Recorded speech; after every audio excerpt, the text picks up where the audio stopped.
నమస్తే తెలుగు ప్రజల గుండె చప్పుడు మన తెలుగు టీవీ 6 minutes 24 హెడ్లైన్స్ కి స్వాగతం. శ్రీశైలం ప్రాజెక్టు నుంచి కృష్ణానది నీటిని కుప్పానికి తీసుకువచ్చాం సీఎం జగన్. ఆత్మహత్య యత్నానికి పాల్పడ్డ కర్నూలు జిల్లా కోడుమూరు నియోజకవర్గం TDP incharge Akepogu Prabhakar.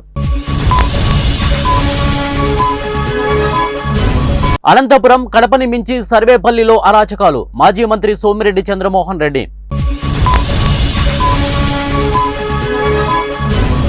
TTD మాజీ ప్రధాన అర్చకుడు ప్రస్తుత గౌరవ ప్రధాన అర్చకుడు రమణ దీక్షితులపై వేటు టీటీడీ ప్రకటన.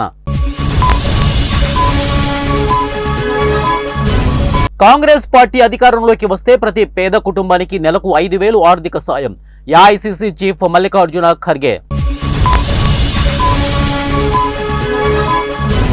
పశ్చిమ టికెట్ ఆశిస్తున్నా డిమాండ్ చేయను అభ్యర్థనే బుద్ధ వెంకన్న.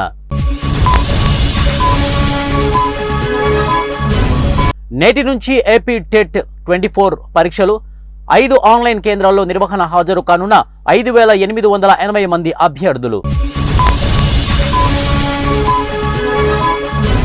కేసీఆర్ పాలనలోనే అత్యధిక ధాన్యం పండించిన రాష్ట్రంగా తెలంగాణ మండలి చైర్మన్ గుత్తా సుఖేందర్ రెడ్డి. బీజేపీ నేత ఎన్వీఎస్ఎస్ ప్రభాకర్ కు షాక్, లీగల్ నోటీసులు పంపిన దీపాదాస్ ముస్తి. వ్యవసాయ శాఖ భారీ కుంభకోణం, 2 కోట్ల రైతు బంధు సొత్తు స్వాహా. ఖమ్మం నుంచే పోటీ చేసి తీరుతా పీసీసీ మాజీ అధ్యక్షుడు కాంగ్రెస్ సీనియర్ నేత హనుమంతరావు. మోదీకి ఓటేయకుంటే దేశద్రోహులే, కోరుట్లలో బీజేపీ ఎంపీ అరవింద్ వివాదాస్పద వ్యాఖ్యలు. గనుల శాఖ విధించిన జరిమానాలు వసూలు చేయాలి సీఎం రేవంత్ రెడ్డి.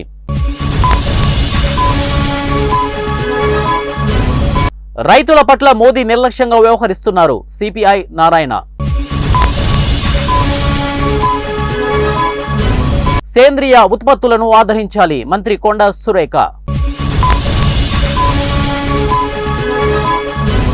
ఉత్తరప్రదేశ్లో ఘోర రోడ్డు ప్రమాదం, 6 మృతి. 500కే గ్యాస్ సిలిండర్ జీవో విడుదల చేసిన ప్రభుత్వం. ఓటేసేందుకు ఆధార్ తప్పనిసరి కాదు, ఈసీ క్లారిటీ. కెనడాలో భారతీయ దౌత్యవేత్తలను బెదిరించారు మంత్రి జయశంకర్. పాక్లో తొలి మహిళా సీఎంగా మరియం నవాజ్. పంజాబ్ ప్రావిన్స్ కు తొలి మహిళా ముఖ్యమంత్రిగా ఎన్నికై రికార్డు సృష్టించారు. హైదరాబాదులో విషాదం, లోన్ యాప్ వేధింపులకు మరో యువకుడు బలి.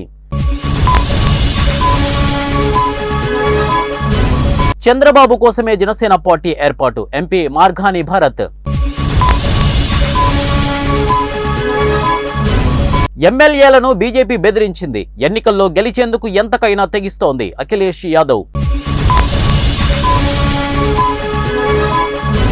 గగన్యాన్ వ్యోమగాములు వివరాల వెల్లడి, 4 పరిచయం చేసిన ప్రధాని మోదీ.